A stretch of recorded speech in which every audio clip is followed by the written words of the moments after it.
धन धन सतगुरु तेरा ही आसरा। मूसा फ़कीर अपने आप को पैगंबर समझता था और एक दिन उसके मन में ख्याल आया कि मैं पैगंबर हूँ, खुदा मुझसे खुश है, मुझसे बढ़कर उसका कोई और प्यारा नहीं। उसने अर्ज़ की, या खुदा, जो मुझसे भी ज़्यादा तेरा प्रेमी है मुझे बता, मैं उससे मिलना चाहता हूँ। खुदा ने कहा, है फ़कीर, बड़े बड़े प्रेमी हैं। फ़कीर बोला, कोई एक तो बताओ। खुदा ने कहा कि आदमी तो क्या, मैं एक पक्षी बताता हूँ, वह अमुक पेड़ पर रहता है, उसके पास जा।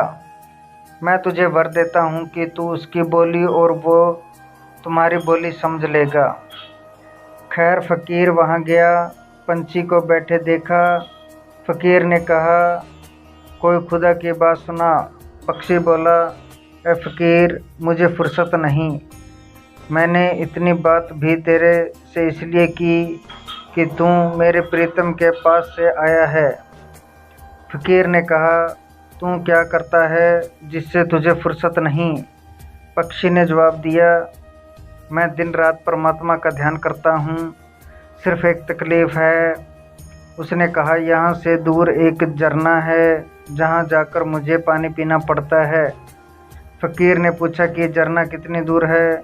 उसने कहा कि यह मेरे सामने जो गेहूं का खेत है, इससे आगे है। फ़कीर बोला, यह तो कोई दूर नहीं।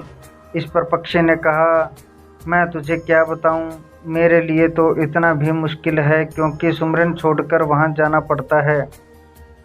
फ़कीर ने कहा कि अगर सेवा हो तो बता। उसने कहा कि बस वह झरना को मेरे पास ला दो। फ़कीर ने कहा कि यह तो नहीं हो सकता। फिर और कोई सेवा नहीं कहकर पक्षी सुमरन करने लग गया। फ़कीर शर्मिंदा हो गया।